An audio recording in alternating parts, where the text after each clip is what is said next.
welcome to day 2 of e-learning. Today we're going to go over the Tasmanian Devil assignment you did yesterday, as well as the big tie-in page from, there it is, from the previous days with all the other animals we did, elephant, sea lion, and naked mole rat. Okay, so looking at the Tasmanian devils, keep in mind that to get cancer, we know that it starts with a mutation, usually in one of those tumor suppressor genes, one of those cell cycle control genes. And if you have a mutation in your cell cycle control, then that means you have less regulation. More cells are allowed to accumulate mutations, meaning you don't have that quality control. So more mutations are allowed to pass by, more reproduction of those cells, etc. From what we talked about cancer a lot, you probably remember that. So the Tasmanian devil disease is very similar in that it started with just probably a normal cancer. Okay, so a normal cancer cell, mutation P53, tumors were developing in this devil, but then you had another freak mutation. And in this mutation, you had talking about this bottom part. You had this mutation where you had these ID cards, these MHC molecules that say, hey, we are from a different organism, or we are a cell that's infected. And basically it says like, hey, this cell is dangerous, so we need white blood cells here to attack. So killer T cells will normally, if everything's working properly, they're going to actually, They're actually going to attack and kill that cell that's causing problems, whether it be from a different organism or a disease cell like a cancer cell, or like a cell that's infected, which you should have seen from those videos yesterday I posted of a real microscope picture of killer T cells actually attacking a cell.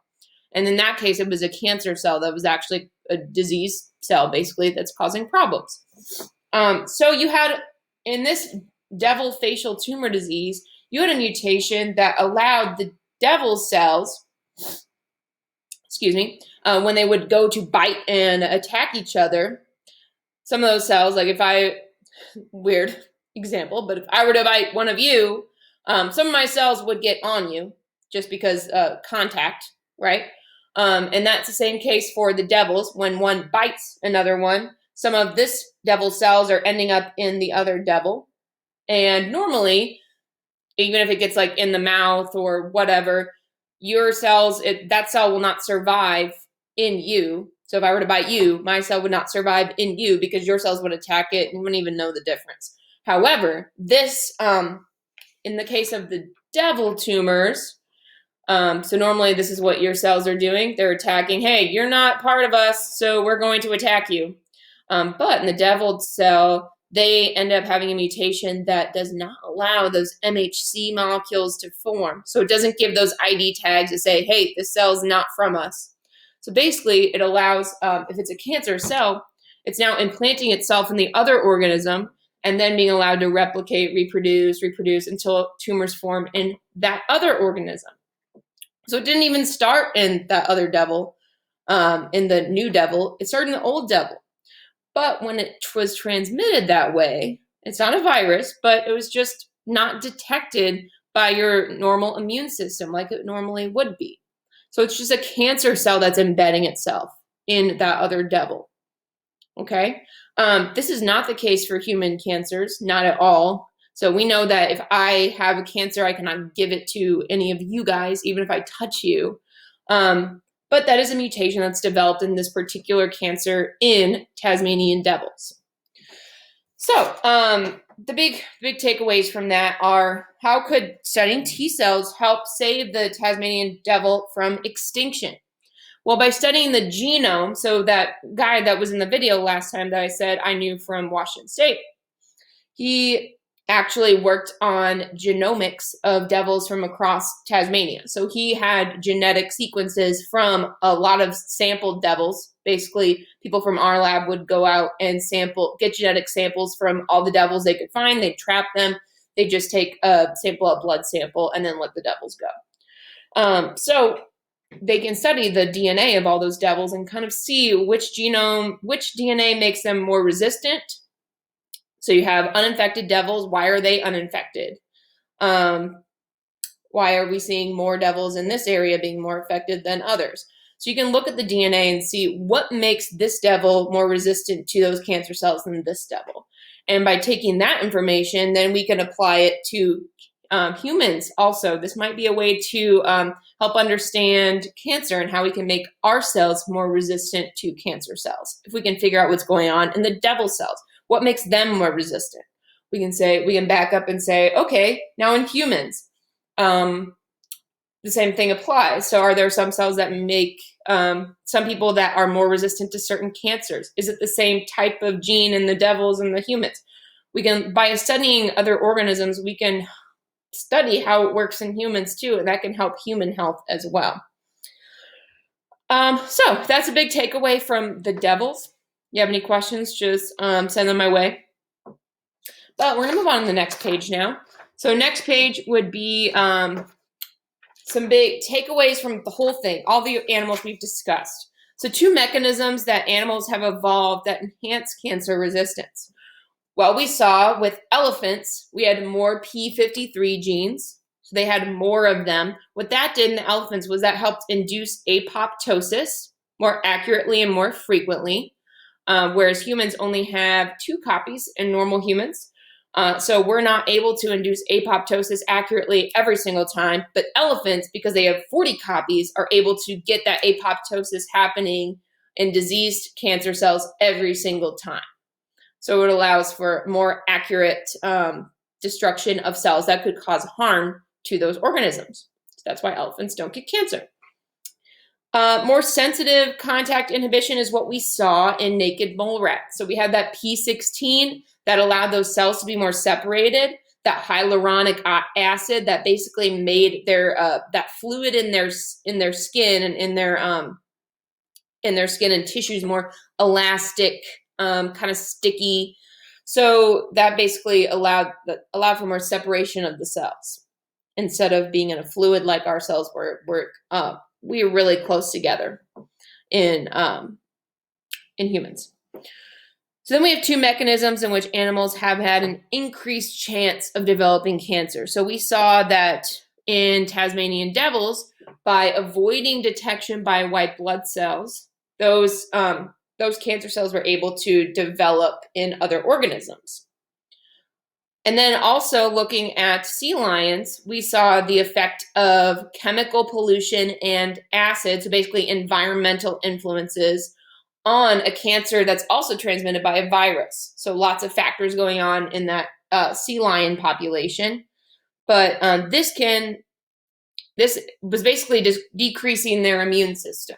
So by the pollution and acid in their environment was having a bad effect on their immune system, lowering their immune system.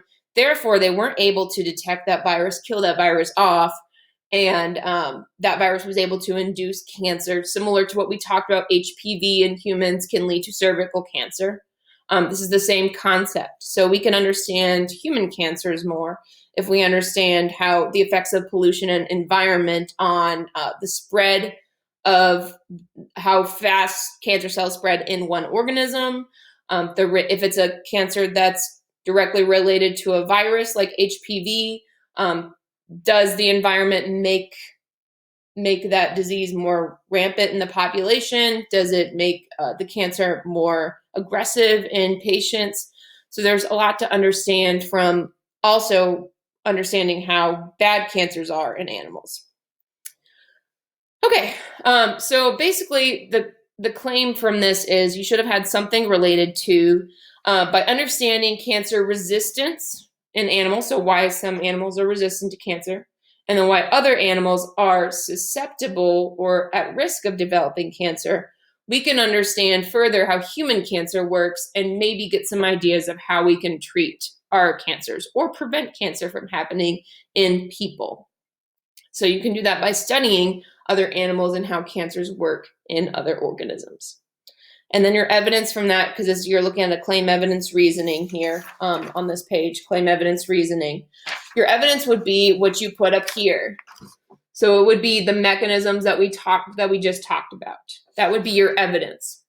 And then your reasoning, how your evidence supports your claim. Just have another statement as to why understanding we can develop treatments and preventative measures if we understand how these things work in animals. Okay, then the last thing we have here is we have telomeres. Okay, we're talking about telomeres again. So here we have a chromosome. There we go, chromosome, and then we see that as cells replicate and replicate and replicate and replicate, their telomeres are getting shorter and shorter and shorter and shorter. So what happens then? They shorten until the telomeres are gone, and once those telomeres are gone, then they actually start to get to the important DNA, the important genes that code for proteins that our bodies and cells need. And that's why we have the Hayflick limit. So that just kind of reinforces what we were talking about with the Hayflick limit before.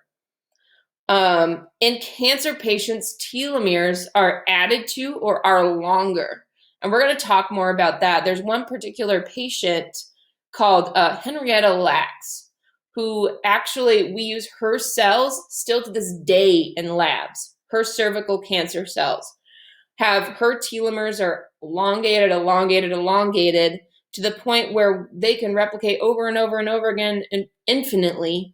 And that enables us to use her cells in the lab. So we are going to talk about that. That'll be maybe next week or the week after that we get to that. But we're going to go back to those telomeres, just so you know. But it asks for the last question, would any potential advantages or disadvantages be if what would those be if scientists could alter the amount of telomeres we contained in our chromosomes? So there's two ways, and we've talked about this a little bit, but there's two ways that could go, that two lines of thinking here, and you kind of have to think of both sides. So if you increase telomeres, then you can increase how many times your cells are allowed to replicate before getting into those important genes. So you could potentially lead to less aging, or aging going slower over time. Might be able to live longer if we have more telomeres because we have cells that can replicate more times, longer, to allow you to live longer. So you could have that. However, and that might be where your first thought is, we could live forever. But you have to understand that mutations are also being allowed to accumulate. As the more times a cell replicates, more mutations are allowed to accumulate. So you might also have cancers that are developing more frequently as one ages, even if you have your telomeres are longer. And like we just talked about, cancer cells often have longer telomeres, which allows them to replicate over and over again. So kind of two sides to the telomere story that we will investigate further. But for your assignment today is to look at axolotls. I know, kind of a weird word. Fun fact, I used to work with these guys because I worked in a lab that worked with viruses in amphibians. Magic. Yeah, so I used to study. His eyes are a little kooky. Let's make them kookier. Okay, so I worked with a lot of amphibians and studied how viruses were transmitted in amphibian populations, such as axolotls. So you're going to look at these guys today. You're going to check out the video of what makes them so cool and answer the questions here, which we will go over tomorrow. I also am posting a video of my axolotls that I used in my lab. I was feeding them, and I thought this video was really cute. So I'm uploading my own personal axolotl video for you to enjoy. Okay, enjoy the rest of your day. Shoot me any questions that you have. Bye!